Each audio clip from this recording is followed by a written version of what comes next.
The easiest way to learn how to draw like Yusuke Murata is to copy his art style first, and then implement his design step by step into something slightly more original. Indeed, this is a Murata-fied Gohan based on the reference image of the legend himself, Akira Toriyama. Sounds compelling? Cool. We start off with copying Yusuke Murata's Goku art from Dragon Ball Z to get the feel for his art style. This way we get a good gist on his fan art sketches and his approach to certain design decisions. Like most mangaka, we begin with the eyes. He draws them relatively big with quite some curvature. We can see this in a lot of his works. Despite that this is his style, most character artists want the observer to focus on the eyes first. Therefore, Murata keeps the face clean, avoiding clutter, so that we are automatically drawn to the facial features within. The saying, less is more, applies here. However, in case of style, Murata tends to draw the edges with a soft touch.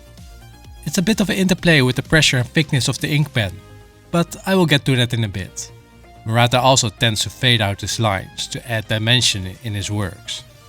His line strokes are confident and he doesn't care much if he made a mistake. Now in this case, I was a bit on the careful side because I was recording and I'm copying another artist. So it is a bit more forced. However, I did warm up beforehand. Still, I felt like I had to rush to keep the duration of the video watchable. One thing I think we all can agree on is that Murata is excellent at keeping his style well in balance with the original character and artist. However, Murata draws, for example, longer noses and taller jawlines than Toriyama. Moreover, the facial features are somewhat less compact. I tried to keep the ratios as close to the reference art as possible, but I must confess, I'm glad that I'm drawing with Procreate, so that I have an easier way to correct myself when needed. That said, currently I'm drawing with the original recorded speed and I try to glance at the reference and go with the flow. Anyways, for those who are wondering if copying is bad, uninspiring and uncreative, well, to some extent it is. But it's the best way to learn something new. If you've ever followed an art course, the first thing you learn is to copy your teacher's teachings. And who are we copying here? Exactly, the one and only Yusuke Murata. Also, you can't draw good fan art without ever copying the character first, right? Murata draws fast and sketchy, drawing some hair chunks in one go. However, he sometimes does it in 2 quick swoops. He doesn't care if he has to redo them or thicken certain lines, he just goes for it. So if you're planning to copy him with traditional tools, I suggest to use a pencil before going with ink. In my case, I took the laser route for recording this video, drawing with Procreate using this ink pen. It won't be the same as Murata's tools, but I think it's quite close to mimicking the real deal. The advantage of this pen is that it has a relatively sharp tip at the end of the stroke. Also, it's quite sensitive to the pressure and thickness level. In case of this Goku sketch, it's important to switch between the thickness of the pen because the face is drawn with a medium pressure level. The hair is light and the body rather thick. He does this type of asymmetrical dynamic in multiple art pieces, creating this nice energy and intensity. Note, it's important to always make sure that we don't overdo it. Balance between the line intensity is essential. To test this, just look away from your art and recheck the first thing that catches your gaze. If it still isn't the character eye or facial features, chances are the art piece has to readjust again. Okay, so we all know Goku got a muscular build. But Murata emphasizes his chest by making it buffed and convincing, pushing it forward. Also, he uses rough and sketchy strokes to add energy and complexity by creating folds in the clothing. In my eyes, this is the easiest and fun part to draw. I don't think we really can go wrong on this part. Let's see. Another thing to note is that Murata wants to maintain the Dragon Ball Z look in his own style. Basically keep the core of Toriyama and Goku at the same time. Thus, for the ones who are less familiar with his style, it's important to note that Toriyama's style is angular with rather straight lines, while Murata likes to draw with a bit of a curvature. Also, it's not that important to mimic characters exactly in fan art. To elaborate, Murata is still able to draw Goku without replicating every hair chunk that the original design has. But he does intentionally keep the big chunks at a very similar level and shape. The direction and volume stays the same, so to say.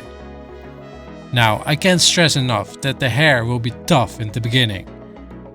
The idea is to draw them in one flow while still maintaining rather angular lines with a slight curve. Sounds like fun and games and all, but the reality is, drawing them in one go is hard when you copy someone. It's easier when you create your own art, because this feels more natural. That's why I chose to go for multiple separate confident strokes instead, if that makes sense. Note, Murata also tends to fade out Goku's hair tips, because he's in the Super Saiyan form. And I do admit, I could have spent more time on the hair. In a general sense, looking back at this recording, I'm all over the place and do seem to revisit the eyes quite often. It's safe to say that the big chunk of artists have the style of drawing. In my case, I found it important to highlight the eyes and add a bit of depth in them by fading out the outlines. As a reference, Murata does this with his under eyelids. It's low pressure with an ink intensity that edges towards grayscale. And it is effective in the sense that it puts more emphasis on the upper part of the eye. I think these were the most relevant pointers for this stage in the process. Copying is pretty fun and satisfying. However, next up is going to be based on Akira Toriyama's art. In this case, I want to implement the things we learned into something more creative, but still not totally innovative at all. To point out that before I started to record, I did already do a concept design of Gohan to get the gist and feel right. There's no magic out of the blue recording happening here. So don't feel discouraged if your first try isn't what you expected. I think Gohan is a fun but challenging character to start with, as he has a pretty iconic Toriyama face. I mean, most characters look like Gohan than anything else. So again, we begin with the eyes, drawing them very similar to Murata's style. Make them quite big, but not too much. And I'll tell you in a second why that is. Akira draws the eyes in more of a sharp cornered box shape. In case of Murata, he draws the eyes with a gentle curve, sweeping down the underline. The eyebrows are close attached to the upper eyelid, like we're used to with Toriyama's works. Okay, so Murata drew Goku with a taller face than Toriyama would have. However, Gohan isn't an adult, and thus the facial ratios of a teen needs to be taken into account. His face and jaws are wider, while his eyes and cheeks are slightly softer and youthful. In case of the nose, I stick with Toriyama's short and pointy style to keep the Gohan aesthetic in place. Nonetheless, I did add the softer style of Murata because that's the aesthetic we are trying to implement. The facial ratios of any original characters don't have much wiggle room, so don't worry if it doesn't go as expected in the first try. Also, not every character nor angle is dependent on every little detail. It's just an accumulation of it all that shifts the style.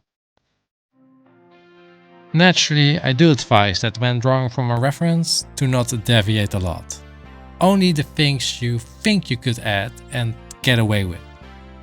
Also, one needs to keep their skill level into consideration. Murata is a pro beyond pro, so to say. And maybe it sounds that I'm putting him on a pedestal, but let's be honest. The majority of fan art miss the mark on character identity and Murata nails it. Oh, I almost forgot today's video sponsor. Myself. Yeah, so I drew Murata's sketchy style at multiple occasions to get a better gist on his works. He's crazy fun when you get somewhat a grasp on it. However, it is true that this art style is unnatural to me, especially his line placement. But my skills has definitely improved by doing so. Thus, I highly recommend it. While most of you do this already for sure, we artists should consider to keep focusing on our favorite artists while learning the craft. I tend to look at their line art and see what I can dissect, and sometimes I revisit them and learn just a little bit more. There's a reason that I'm an avid art book collector and why this channel analyzes many artists. Even the less popular ones get covered because in my eyes all pros have their unique strength, which you can dissect, learn from and try to implement in our own. Art doesn't have rules, but learning the basic first allows you to break the rest to your heart's content. At least, that's my take on it. And it's also the essence of my art reference guides, to change one's perspective and to get a step closer to the artist we want to become. In case of hair, I mainly focus on getting the silhouette of Toriyama's design right. During the recording I wasn't comfortable to add a lot more hair chunks with the chance of screwing up. In this case I played it on the safe side and went for a more subtle approach. Still choosing the type of line angles Murata used in his Goku artwork. However, in hindsight I do notice that I tend to use more straight lines instead of emphasizing the curve. This is a bit of a remark on myself. Self-criticism, like probably most of us do, is the key to improvement. But I think overall the hair is quite decent and recognizable. However, I do have to note that Murata has a bit of a playful style. He tends to go out of the boundaries of the reference character and adds not only chunks of hair, also slightly more volume as well. In addition, he's not afraid to make mistakes. This makes the hair flow more free overall compared to Toriyama's somewhat static design. And don't get me wrong, this is not a comparison of what is the best approach. Just an observation, what I see is different. I mean, with everything I say, there's a good chance your opinion differs. And that's totally okay. It's what makes art subjective and fun after all. Anyways, in case of the chest and body, I chose to emphasize the clothing, with thick lines and downplay Gohan's muscles a bit. The reason is the angle is more of a top-down perspective, which makes the chest be perceived as more feminine, and I wanted to make sure to avoid that. For the rest, I didn't plan much at all and just go for the fast, sketchy lines to get in some volume. At this point, the drawing finally starts to take shape, which gave me more space to focus on the details. And I must admit, without them, the design looks a bit plain. So here are the things I did to make it look a bit more interesting. First off, I used multiple levels of pressure to add in variety. Also, the areas that were empty were filled with light strokes to add a bit more volume without being distracting. For example, I added shadows and underlined certain areas like the mouth and the nose, while other parts were strengthened to give Gohan a bit more of a popping appearance. Furthermore, I added a faint scar and emphasized the cheeks to make the face stand out more. This also accentuates Gohan's youthful appearance. In addition, I made certain spots lighter with a soft eraser, such as the eyes and hair. And not to forget, the whole time I kept Gohan's eyes in check. I wanted him to look us straight in the eyes. I think that's a quite powerful gaze, however tough to pull off just right. For the ones that want to go to an even higher level, I do want to note that this Gohan is not for the beginner. It's more of an intermediate level challenge. Nonetheless, the real challenge will be to draw him in a unique way, while maintaining Murata's style. But this is up to you. I can't show you how to do it because it's simply a creation from your own imagination, not mine. With all that out of the way, I must say, these type of challenges are fun. Some artists fit my hand, while others certainly do not. When I think about it, that's also a good confirmation what we can lean into. The grass seems always greener at the other side. But certain art that may look nice may not be the right fit for you. I certainly have this with specific artists. I love their works, but to draw it, I'll leave that challenge to someone else, more fitting. I'm Light of Alter GP Films, and while Murata is inspiring for sure, I think there's a ton of other artists that can learn us a thing or two extra to elevate our own art and style. So I do suggest exploring our top 5 artists in a similar way. You got this. Good luck.